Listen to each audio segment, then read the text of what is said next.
सदन का वॉकआउट करके चला जाए, वो अच्छी परंपरा नहीं। अच्छा है कि आज वो आए, और मैंने तो पहले उठकर कह दिया कि विपक्ष जो भी मुद्दे उठाना चाहता है उनको उठाने का पूरा मौका दिया, पर विपक्ष सनसनीखेज मुद्दे उठाकर अपनी जो राजनीतिक रोटियां सेकना चाहता है और बिना तर्क के बात करता है, तो उससे सदन का माहौल गरमा जाता है और निश्चित तौर पर वो कोई ना कोई बहाना पकड़ के वॉकआउट करके बाहर निकल जाते हैं। आज प्रतिपक्ष के नेता ने अपनी बात रखी, हमने कहा खुल के रखिए, और उन्होंने अपनी बात को रखा, और उसके बाद अभी सदन की कार्रवाई चली। प्रश्न उत्तर के समय भी ऐसा पहले कभी नहीं होता था कि क्वेश्चन आवर के समय पॉइंट ऑफ ऑर्डर दिया जाए, लेकिन अध्यक्ष महोदय, स्पीकर महोदय ने अपने विवेक का परिचय देते हुए विपक्ष के नेता को क्वेश्चन आंसर से पहले ही उनको अपनी बात रखने का मौका दिया, माहौल बना और सदन चला। ये अच्छी बात है कि वो जनता से जुड़े हुए मुद्दों को उठाएं। हर एक मुद्दे पर सरकार उनका जवाब देने के लिए तैयार है। मैं दावे के साथ कह सकता हूं कि विपक्ष को चर्चा से भागना नहीं चाहिए, अपने मुद्दे उठाने चाहिए। सर, सरकारी कर्मचारी जो है वो सैलरी का इंतजार कर रहे हैं, सैलरी डेट पे वो इंतजार कर रहे थे, डेफर करने का क्या कारण रहा है? और साथ में वो ये नहीं, अभी सैलरी के मामले में मैं विधानसभा में अंदर सभा पटल पर एक स्टेटमेंट दूंगा, और ऐसा नहीं है कि किसी की सैलरी को रोका जा रहा है। सरकारी कर्मचारी और अधिकारी हमारे भाई है। जब फाइनेंशियल डिसिप्लिन लाना होता है तो इस प्रकार की थोड़ी सी समस्या रहती है, और उसको ठीक ढंग से हमने प्रदेश को आगे बढ़ाना है।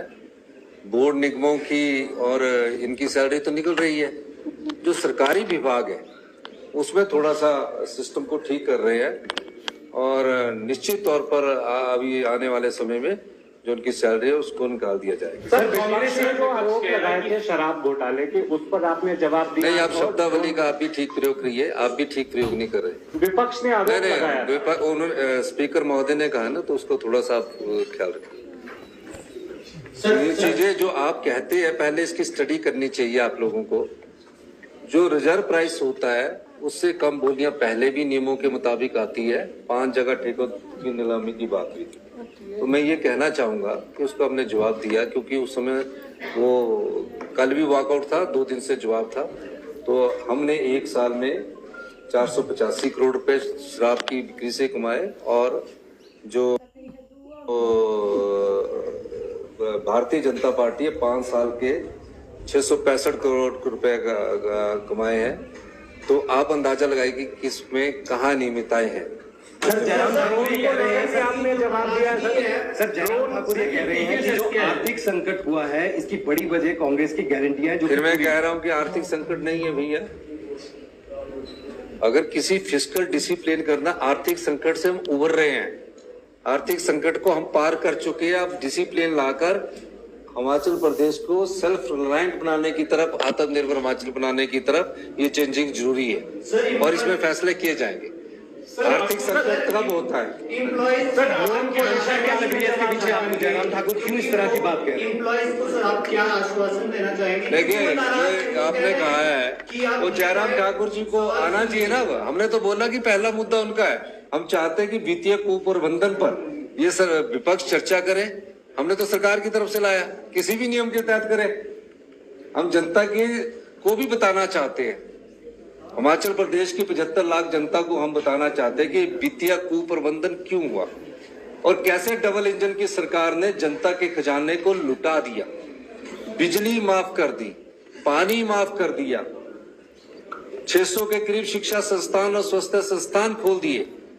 इन सब चीजों को अगर वो चर्चा लाएंगे, नहीं लाएंगे तो हमारे द्वारा चर्चा लाई जाएगी, और हम जनता को बताना चाहते हैं, हम जनता को जागरूक करना चाहते हैं। देता हो जो 1 करोड़ रुपया इनकम टैक्स देता हो उसको मुफ्त की बिजली नहीं चाहिए, मुफ्त का पानी नहीं चाहिए।